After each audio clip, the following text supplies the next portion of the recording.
How's it going, everybody? Today we're going to talk about a topic that's near and dear to my heart. We're going to talk about resilience. So this is a lesson that I've learned the hard way, and I'm going to compare and contrast it to being relentless, which is something I think I know quite a bit about. So there's a lot of talk on the internet. You can find some terrific best-selling books that talk about being relentless. An example of one of those books is Unreasonable Hospitality. Lots of good reasons to read that book. But you know, being relentless and being resilient are not the same thing. And so I'm going to use a story from my background to illustrate that a little bit. I've been called relentless for years, and frankly, it made me proud. I thought that was great. I did some really hard things when I was in the Army, and I believed deep in my soul that doing those hard things, followed by more hard things, meant that I was resilient. But I had a coach. One of the companies that I worked for in the past got me a coach. He said I was uncoachable. That's a story for another time.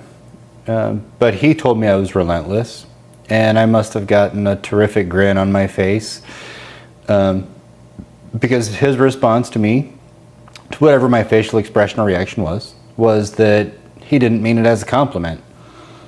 And then the analogy he used was that I was like a shark in the water who smelled blood.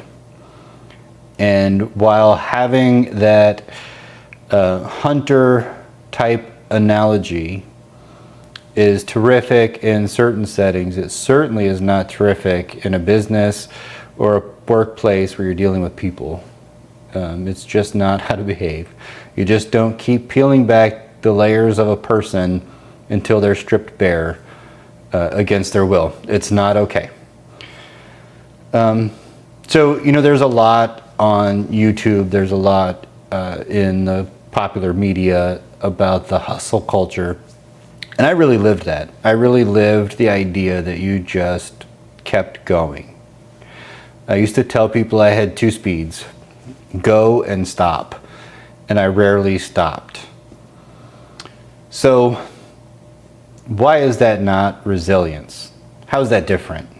Well, the Oxford Dictionary, and I'm going to read this to you verbatim, the Oxford Dictionary tells us that a figurative use of resilience is the quality or fact of being able to recover quickly or easily from or resist being affected by a misfortune, shock, illness, etc. And it equates it to robustness or adaptability. Well, certainly I was adaptable.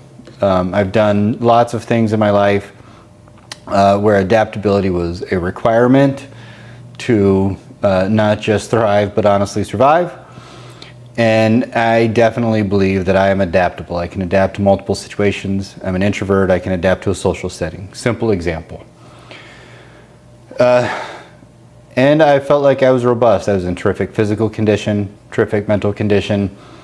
So I thought I was resilient. I was very wrong. Being relentless and being resilient are very different things. Being relentless is not wrong. I don't want to give anybody that impression. I don't want that to be anyone's takeaway from this video. But it's not the same thing as resilience. And it took me close to 50 years to learn that. And the way I learned it was, in fact, an illness. So just like the Oxford Dictionary tells us, that was my life.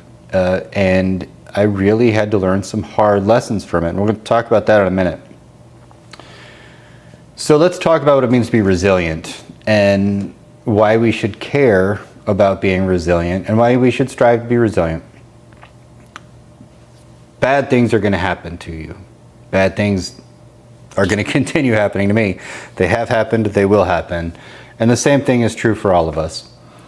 So you might that could be in the form of a bad decision, a series of bad decisions, and frankly, it could be a series of decisions made by somebody else who has influence over the direction of your life or your well-being. It could be a boss, it could be a partner, It could be any one of those things.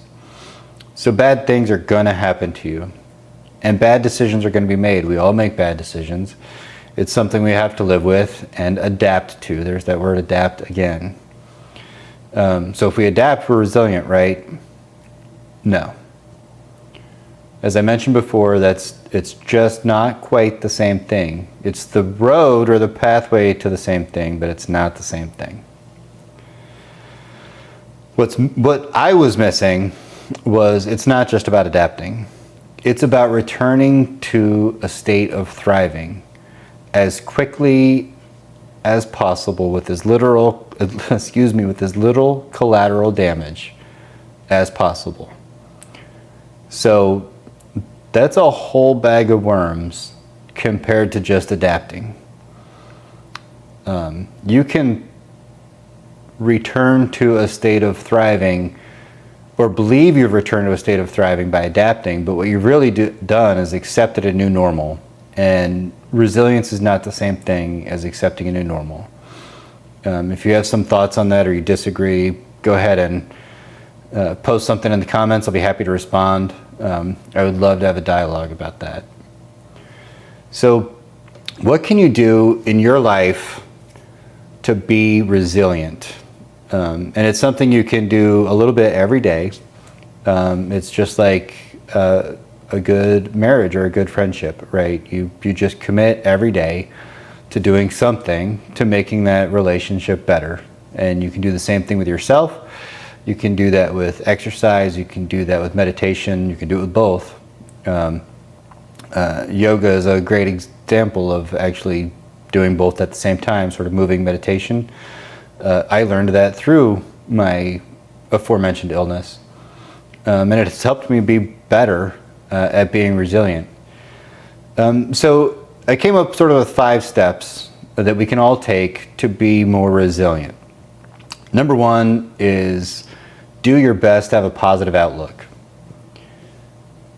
You're in a bad situation, or you're just coming out of a bad situation, but they're going to pass. That situation is going to pass. The bad things are going to pass, and you're going to make it through. And you have to tell yourself that. You have to have that positive outlook. Number 2 is closely related to number 1, but it's the next sort of logical step. You need to be growth focused. You need to look at the situation and say, what can I take away from this situation? What have I learned that I didn't know before? And how can I implement those lessons in my life? It could be something simple.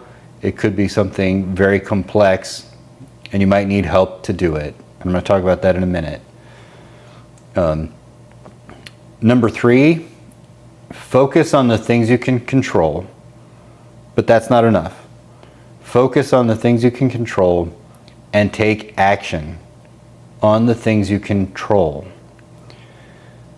Taking action on the things that you can control or that are inside of your control might not solve your current crisis, but it will allow you to focus on something that is moving you forward, and that will help. So keep that in mind. Focus on the things that you can control on and take action.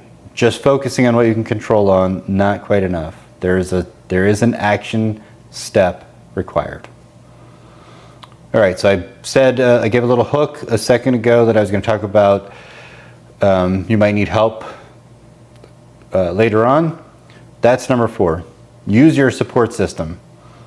You might only need a sounding board, or you might need a lot of help. You might need professional help. And don't shy away from that. Take advantage of it. Lean on your friends. Lean on your family, depending on your relationship with them. I know that that's not always the right answer for some people. But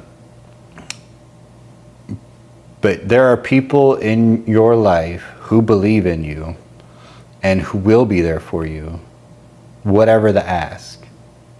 And all you have to do is ask them for that help. Use your support system. It's important. Number 5 is the flip side of that coin. Number 5 is give back. You are going to return to a state of thriving, And when you return to that state of thriving, make sure that you're there to help other people when they need it. That's what I've got for today. I hope you enjoyed it, and see you again. Thanks.